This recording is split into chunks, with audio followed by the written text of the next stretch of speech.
Live and learn. I am Joseph. This is Input English. The Input English channel was created to provide comprehensible input for people who want to improve their listening comprehension and their speaking ability in English. Millions of people around the world studied English, but are in a similar situation. That is, they know a lot about English, and they can understand some English, but native conversations are difficult, and speaking English can be frightening. This channel was created to address those two problems. For many years, I struggled to learn languages. I used traditional methods, and the results were very disappointing. The big change occurred when I discovered comprehensible input. That's when my results really took off. That is why this channel exists. For those of you new to comprehensible input, I have a lot of videos on this channel that explain how it works and how you might use it. I started with the phrase, live and learn. There's also a related phrase, learn the hard way. Those two phrases are related to today's story. As I make this video, we are in the fall. It is autumn. The summer is past. The days are getting shorter and cooler. Here in Northern California, we see a lot more rain and a lot more wind. Today, it is a nice, clear day, but it is cold and windy. As I was thinking about the fall, I thought back to a point in time many years ago when I was living in Austria. I was living in Austria to study at the university in Graz. I was there during the fall and into the winter. My German skills were very poor. But every day I listened to people speaking, and my skills got better over time. One day in the restaurant, the pub at the end of the street, I was listening to people talk about something that seemed interesting, so I asked the owner of the restaurant what they were talking about. They included me in the conversation, and when I didn't understand, the restaurant owner gave me some clues what they were talking about. What they were talking about was this. This is a chestnut. But they didn't call it a chestnut. They called it a Kastanie. They were speaking in German, and in German this is a Kastanie. I've heard it called Kastanie. In English, it's a chestnut. In the United States, we have a peculiar relationship with this nut. This is a nut that forms on a tree, a chestnut tree. They fall to the ground, and all over the world, people gather these nuts. They have a hard shell, and inside the shell, there is a delicious nut. The meat of the chestnut is delicious, and many people associate chestnuts with the fall and winter. The peculiarity of chestnuts in the United States has to do with a blight. A blight is a disease, sometimes a pandemic disease, but it's not a disease of people, it's a disease of plants.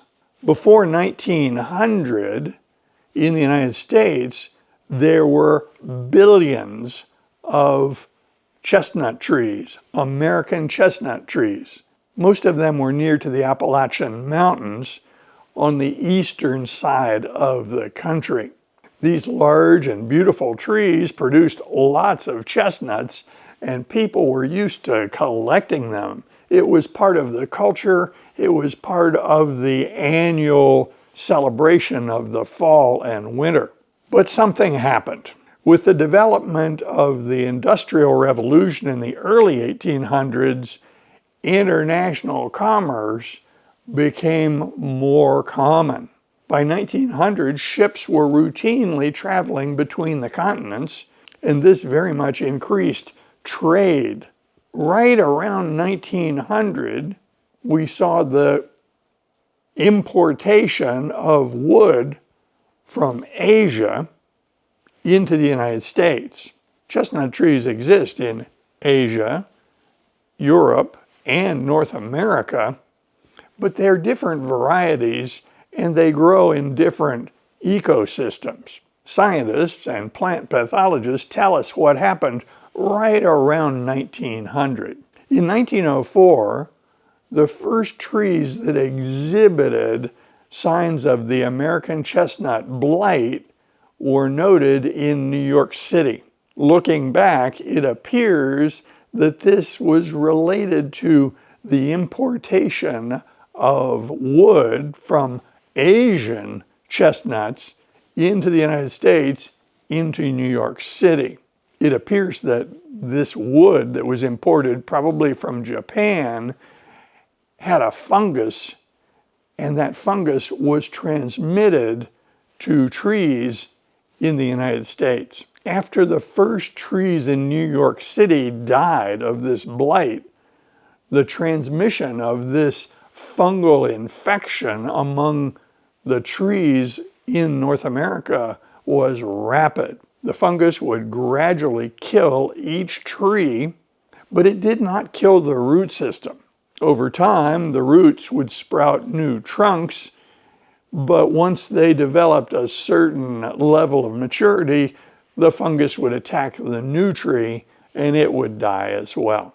When this blight started in 1904, it was estimated that there were between 3 and 4 billion chestnut trees, American chestnut trees, in North America.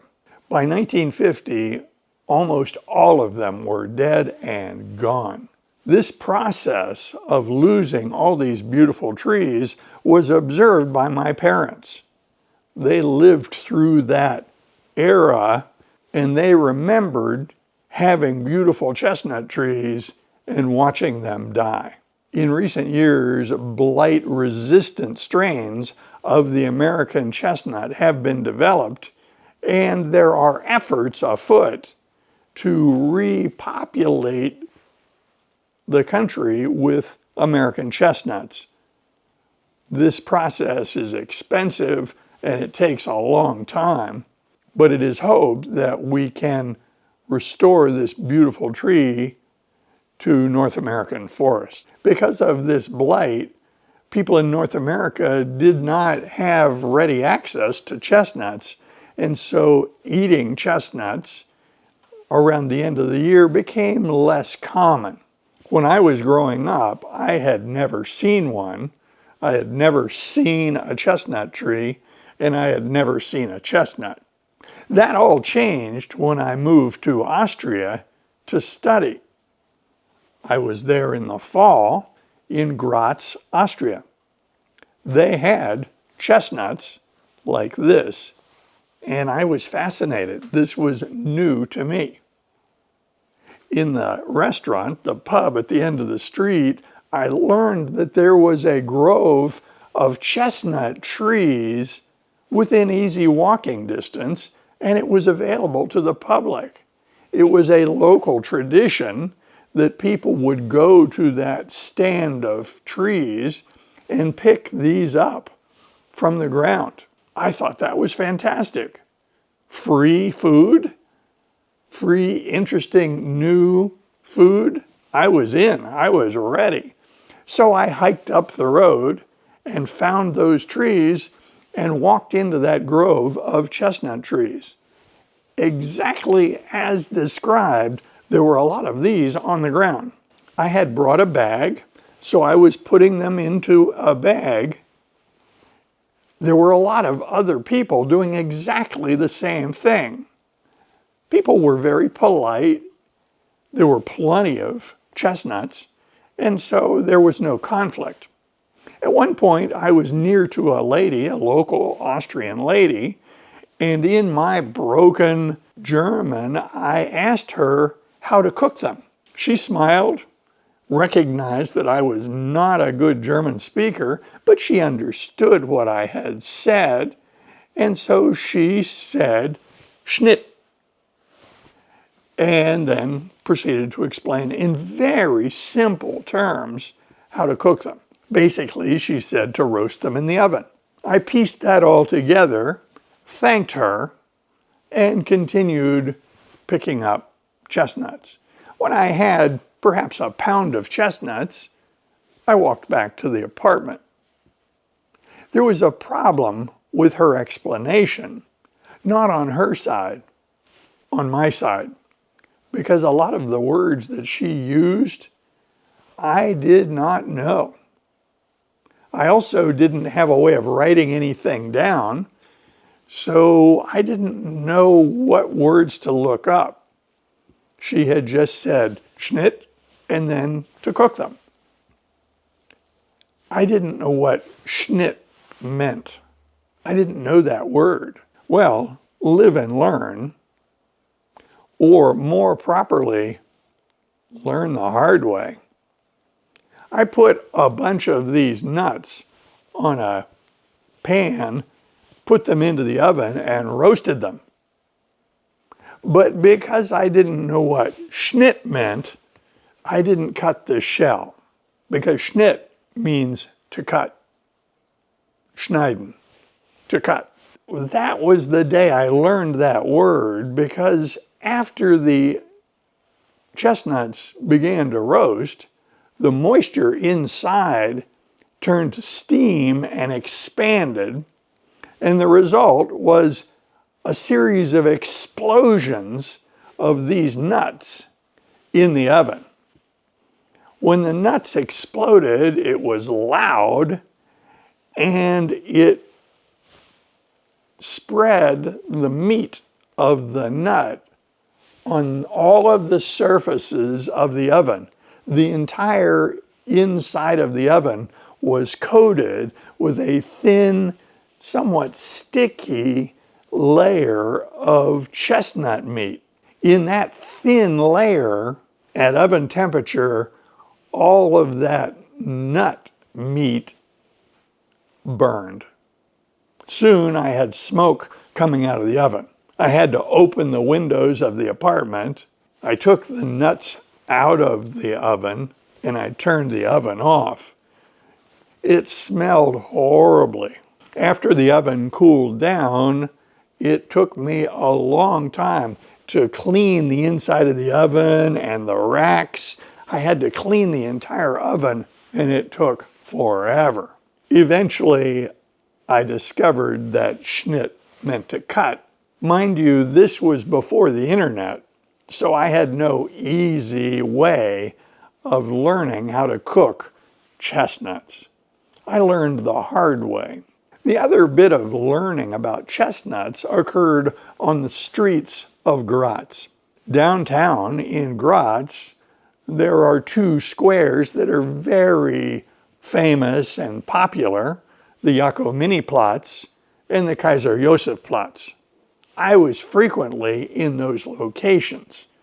There were lots of stores, some restaurants, and a lot of stands where people sold things like sausages, bread, beer. But there were also stands in the fall, in the autumn, that sold chestnuts. There were people in the street in the fall. They had a charcoal fire and they were roasting these chestnuts in this charcoal fire. All of the chestnuts were cut either in half or in quarters, but only through the shell. When they roasted, the shell would open up and expose the nut. They were easy to peel and eat. They were selling them and they were not expensive, so I bought some. They did not sell them in bags. They had an interesting, novel way of selling these chestnuts. They made a cone of newspaper. They rolled a newspaper one end of the cone came to a point and the other end of the cone was open. Once they had made this cone, they would put chestnuts, roasted chestnuts, in the cone and then fold the top over, and it formed a little bag. But this bag was free. It was newspaper.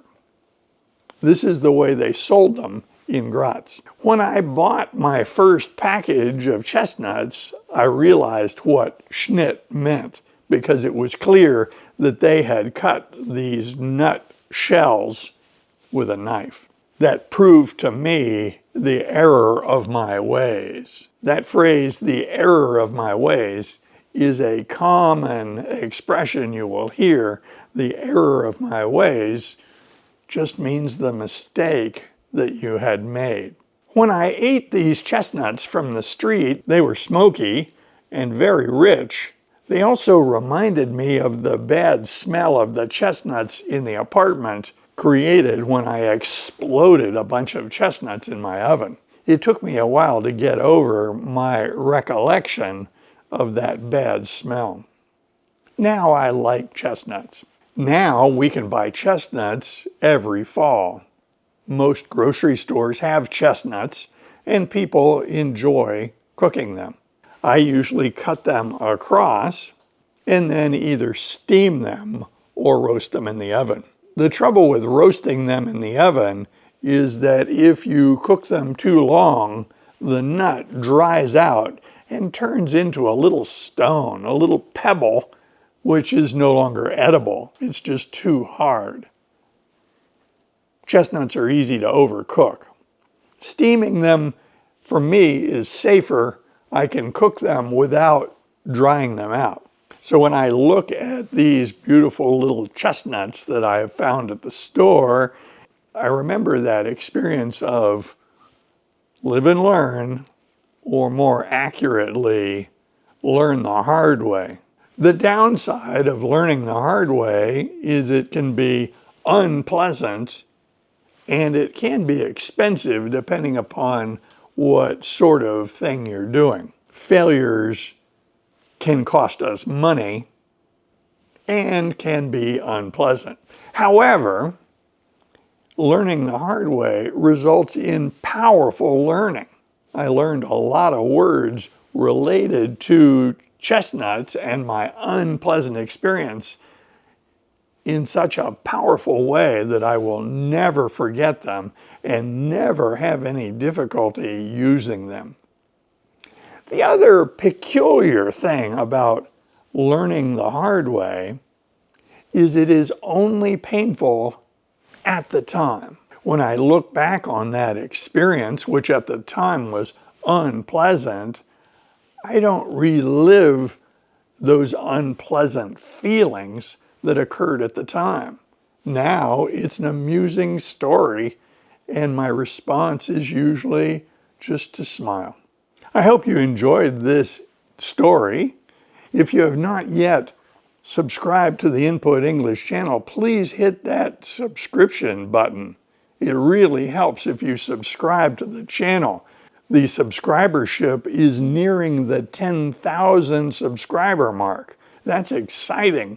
You can help this channel get over that 10,000 subscriber mark by subscribing if you have not yet done so. I invite comments below, and if you like videos like this, be sure to click on this one next. See you soon.